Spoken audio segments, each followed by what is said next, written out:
Good morning. Шановна пані спікер, Dear Madam Speaker, dear members of the U.S. Congress, ladies and gentlemen, I am grateful for the opportunity to be here and address the Congress of the United States of America. I know this is the first time when the wife of the president of a foreign country has the honor to address you within these walls. This is really important for me and for my country. And today I want to address you as politicians and party representatives, as well as mothers and fathers, grandmothers and grandfathers, daughters and sons. I want to address you not as First Lady, but as a daughter and as a mother. No matter what positions and titles we reach in our lives, first of all, we always remain a part of our family. We always remain children to our parents. And no matter how old we are, they love us as their children. And we are always parents to our children, and no matter what happens to them, they will always remain our children. This is the great truth of our life. Our family represents the whole world for us, and we do everything to preserve it.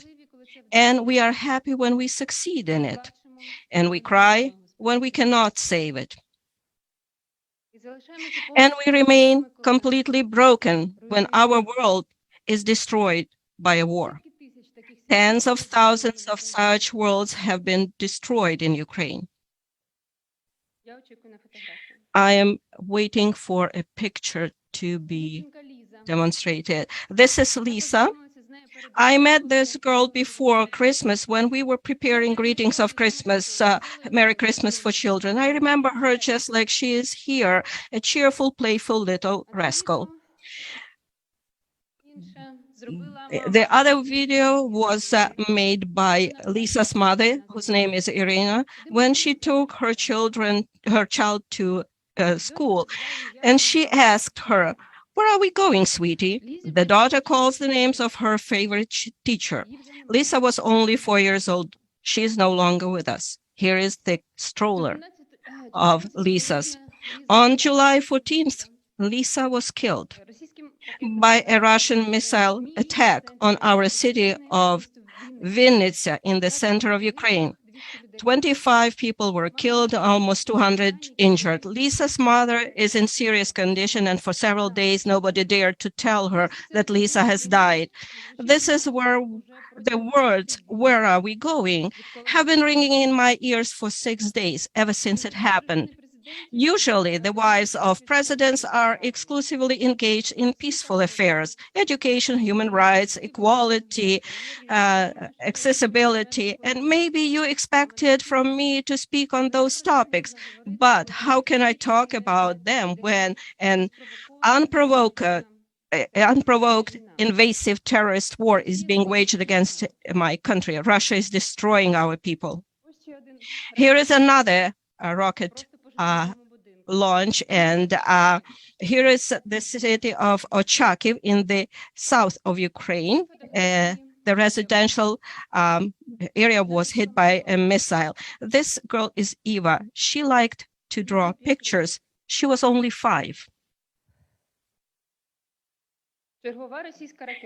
Another Russian missile. Eva was killed along with her grandmother. These young faces are the faces of employees and visitors of the shopping mall in Kremenchuk. They are no more. And there is no shopping mall because the Russian rocket burned them down and killed them all. This is a journalist. Her name is Vera. She has worked in the Ukrainian media for 20 years, the last 4 years in the Kyiv Bureau of Radio Liberty. She died in Kyiv from another missile attack. Since the beginning of the war, Russia has launched over 3,000 different cruise missiles on Ukraine. But to destroy somebody's family, you don't need a missile. Maybe a shrapnel will do it. This boy's name is Andrei. Fortunately, he's alive. He is now in Germany. He's 3 years old. A few days ago, he celebrated his birthday on the 8th of July. You may ask, what is he doing in Germany? He is learning there how to use prosthesis. A 3-year-old boy. A Russian plane dropped a bomb on the house where the family of Andrei spent the night. He was there together with his parents and his sister Anya. How many children like him are there in Ukraine? How many families like this may still be destroyed by the war? Those are Russia's Hunger Games, hunting for peaceful people in peaceful cities of Ukraine. They will never broadcast this on their news. That's why I'm showing it to you here. Here is the family of policeman Oleg Fedek. His father, mother, wife, 6-year-old daughter, as well as 1.5-month-old son. All of them were shot by the Russian occupiers in a car when they were trying to evacuate from Novakhovka. Then I met with Oleg. He said, he told me a terrible story. The adults died right away, while children for the next 1.5 hours were crying in the car until they died. Nobody was allowed to approach them to save them. Here is Sofia, the girl from Bucha, who lost her mother during the occupation and her arm, and now she's suffering from phantom pains. The family of Olga Sukhenko, she was the village head in Kyiv region who saved her fellow villagers from the Russian invaders until the last, and then was killed by Russians along with her son and husband. A family from Odessa where 3 generations of women were killed by one missile. Valeria Hlodin, her mother, and a 3-month-old daughter. And a 96-year-old Boris Romanchenko. Can you imagine? This person survived 4 Nazi concentration camps, including Buchenwald, and died in Kharkiv from Russian shelling. So, dear ladies and gentlemen, the American people and American families, the Congress and President Biden have already done a lot to help us to stand up to the enemy and protect millions of Ukrainians. We are grateful, really grateful, that the United States stands with us in this fight for our shared values of human life and independence. You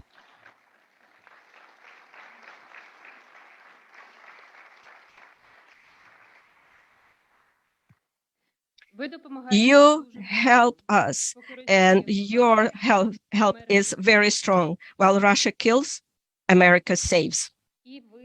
And you should know about it. We thank you for that. But unfortunately, the war is not over. The terror continues. And I appeal to all of you on behalf of those who were killed, on behalf of those people who lost their arms and legs, on behalf of those who are still alive and well, and those who wait for their families to come back from the front. I'm asking for something now I would never want to ask. I am asking for weapons. Weapons that would not be used to wage a war on somebody else's land, but to protect one's home and the right to wake up alive in that home. I'm asking for air defense systems in order for rockets not to kill children in their strollers, in order for rockets not to destroy children's rooms and kill entire families. I know that you, ladies and gentlemen, will be leaving for the traditional congressional recess in a week, and all of you will be able to return to your offices in the fall, and probably all of you have already your calendar and schedule for September. This is normal. And it is precisely this normalcy that we Ukrainians are deprived of now. Will my son be able to return to his school in the fall? I don't know, like millions of mothers in Ukraine. Will my daughter be able to go to university at the beginning of the academic year and experience normal student life? I cannot answer. What should Ukrainian teachers prepare for? To work in classrooms or in bomb shelters? We would have answers if we had air defense systems. In fact, the answer is right here in Washington, D.C. America, unfortunately, knows from its own experience what terrorist attacks are and has always sought to defeat terrorism. Help us to stop this terror against Ukrainians, and this will be our joint great victory in the name of life, freedom, and the pursuit of happiness of every person, every family. This is what I'm asking for and what my husband is asking for, not as a presidential couple, but as parents and children of their parents. Because we want every father and every mother to be able to tell their child, go to sleep peacefully.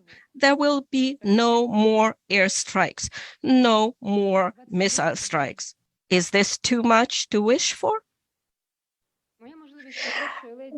The fact that I am here as the first lady of my country and have this opportunity to talk to you about weapons is a manifestation of the greatest equality. This is the equality among free people. People who know what they are protecting, they know what they live for. I hope you heard me today, and I hope that your decisions will be speedy. Thank you for your attention. Glory to Ukraine.